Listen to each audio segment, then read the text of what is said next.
we're in a place now that very few people have seen outside those who work here at the library, and we're with Amelia Junker, who's going to give us a tour of this new expanded area. Amelia, thank you for doing this. Thanks Appreciate for having it. me here. So what is your title and what's your role here? I am the head of adult services here at the library. Excellent. Okay, so you want to start the tour and start pointing out some Sure. of the cool things in this expansion? So we got a brand new expanded desk for the children's librarians so that they can better assist the patrons who are coming in here to look for items.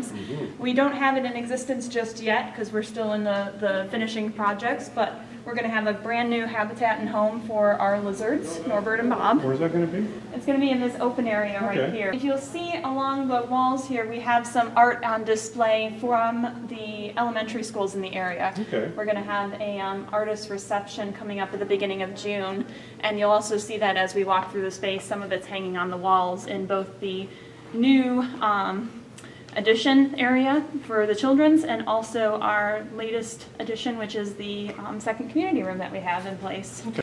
The art teachers were really creative in that they have fish nets hanging on the wall where they have attached the artwork so that they're not pounding nails into that's a the good into the idea. new addition. Yeah, no kidding. Love the colors. Yes, we were very happy with the colors. We like the brightness of it because that's what children are all about, you know, bright and happy and just lots of energy. All right, so what's next?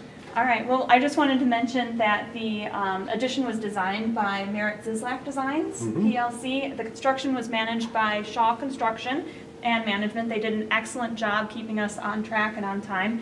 And the interior was designed by Library Design Associates, Inc., who does a lot of libraries in the area. Okay, They excellent. kind of specialize in library design. And there's an amazing bathroom.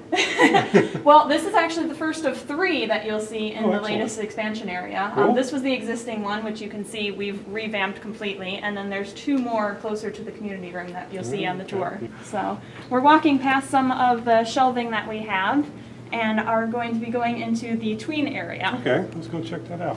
We've since passed through what was existing in the children's block, and this is the completely new space now. Okay.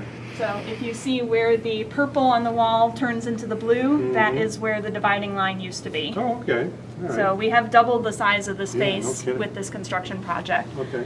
We've got some great seating area in the Love back this here. area, yeah. And we'll have a newly designated tween space once we open up. And that will be, it's geared towards in-betweens. So you've got the younger beginning reader chapter books, and then the tweens are probably like your middle school age students. Okay. And then we still have the teen space where they have their own space to work and to read. Love these tables over here, these little like sort of diner type booths. This is great. Yeah, the great feature about these booths is that if you can see, there is electrical on the Yeah. top of the tables. Yeah, So for USB. folks who are using laptops, they can just plug right in. They don't have to be crawling all over Yeah, the no kidding. floor. Yeah, that's nice. So, now the other cool thing about this space is that there are separate entrances to the second community room, which we've added. Okay. So if we have an after-hours event, they can just come in through that second door, or all of our story times will be going through here, and we've kind of designated this area here as stroller parking for folks who are coming in with the extra luggage that comes with small children. Sure, okay, So excellent. we're going to head on into the community room. All right. So as you can see, we're still doing some touch-ups on the paint, but we will be ready for our ribbon cutting ceremony, which is going to be June 2nd. That's a Sunday. It starts right at 1 o'clock. We're going to have food, we're going to have cake, because it's also our 80th birthday celebration this year, so we're lumping it all in together. And at the same time, you can sign up for our summer reading program, which starts on June 2nd and runs throughout the summer. That's exciting. A lot to do in that one day. We are celebrating a lot, yeah. We made a promise to the community that this was going to happen, and this is our promise fulfilled. This is very exciting. This is a really cool room. Again, great colors. I know there's a lot more to it. What I'm seeing though is the largest TV I've ever seen. You know, and that was a decision that we made so that when we are doing presentations in Yeah. this space, everybody can see what's This is on the great. screen. What a great decision. And it is wireless, so when you come in with your PowerPoint or your laptop or even your phone, you can hook up and sync with the television and show it on the screen. That's great. As you see, there is a divider wall, just like in the original community room. Yep.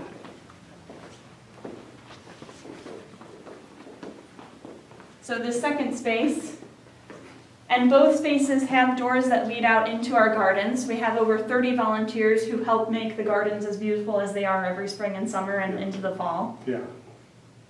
This is a great room. I love this wall. Yeah.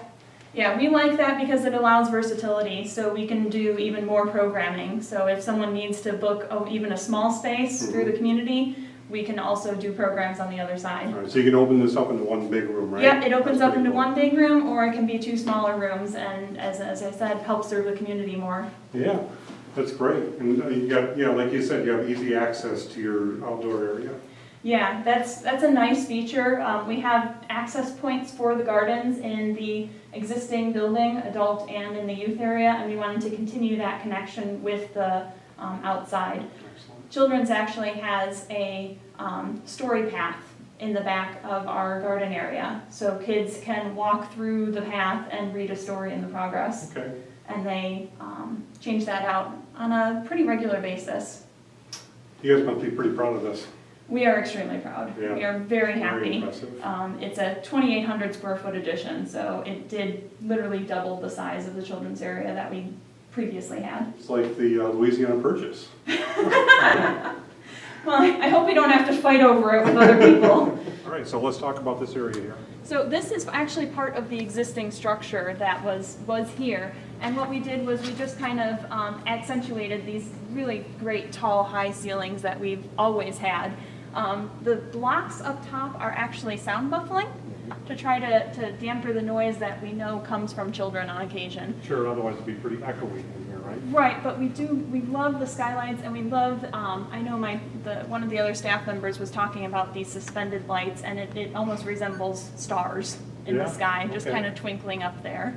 That's a great touch. So that was a great tour. I'm sure you guys are really excited towards getting that open and your ceremony on June 2nd. So good luck with all of that. Thank you very much. We're very excited. Our summer reading program kicks off June 2nd, and our theme this year is A Universe of Stories. Okay. And it kind of ties into the anniversary of the moon landing, Apollo 11. So we've got a lot of programming that's space-themed coming up. Okay. 2 of the really big things that we're really excited about is some partnerships. So if I can show you the pictures we have here, there is a NASA display called Earth to the Solar System. Okay.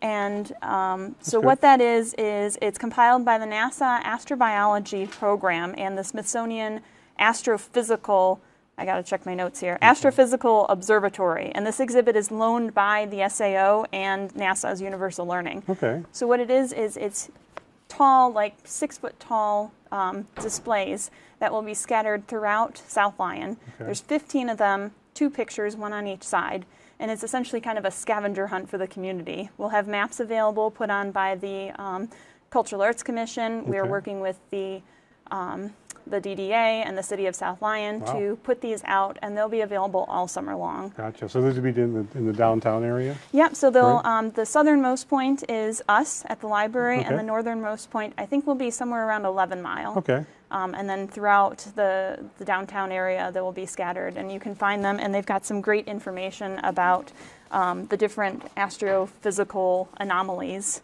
And these are just some of the 30 different photos that we'll have scattered around town. That's very cool, very unique as well. Yeah. That's great. The other thing that we have coming up is with the Detroit Public Television, there's a documentary called American Experience that's being aired on PBS at the beginning of July. Okay. And we have the privilege of airing some of those clips before it airs on television. Oh, okay. So on July 1st, we'll be pairing with the Lyon Theater, and we'll be showing excerpts, about 40 minutes worth of excerpts at the Lyon Theater. Wow. It's free, but the space is limited, so you got to register ahead of time. Well, that's exciting. Yeah, it's always great to see something in a big theater setting like that. Oh yeah, and we're so grateful for the Lyon Theater that they could work this out, because as big as those TVs are in our community room, their screen is a lot bigger. No kidding. That's exciting. So. Great, okay. Any other things you want to talk about that are happening? I mean, there's a zillion things happening. There's so many. Children's has a whole bunch of stuff, including animal astronauts, and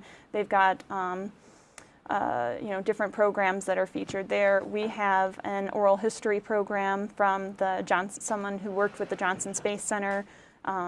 Something that isn't space themed is we have someone from Ford coming to talk about the 55th anniversary of the Mustang. Okay. We have the Garden Club is coming to the library in, I believe it's July, the middle of July. 13th. Yep. And they're coming and setting up and doing an entire thing here, which I think John was talking about, Yep. which, you know, he'll share that information in a later clip, I'm sure. Yep.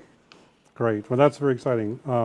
Thank you very much for spending time with us today and giving us a rare sneak peek at the expansion. Yeah, thanks for coming, and we just can't wait to open up the doors and let everybody in, and we just got to wait for the paint to dry at this point. One last item I just want to mention, we really appreciate the Salem-South Lyon District Library being the venue for the Spotlight on South Lyon interviews. We've done, I think, now six of them, representing scores of different nonprofit organizations around the community. And you guys are a great host, and I really appreciate working with you guys on this. We appreciate having you here. You know, we love to have you in because then other community organizations see what we have to offer, Sure. and maybe they'll, you know, book a room or host an event or collaborate with us in the future. And that's always a possibility. We always want to connect with the community. Excellent. Thank you very much, Amelia. Appreciate it. Thank you.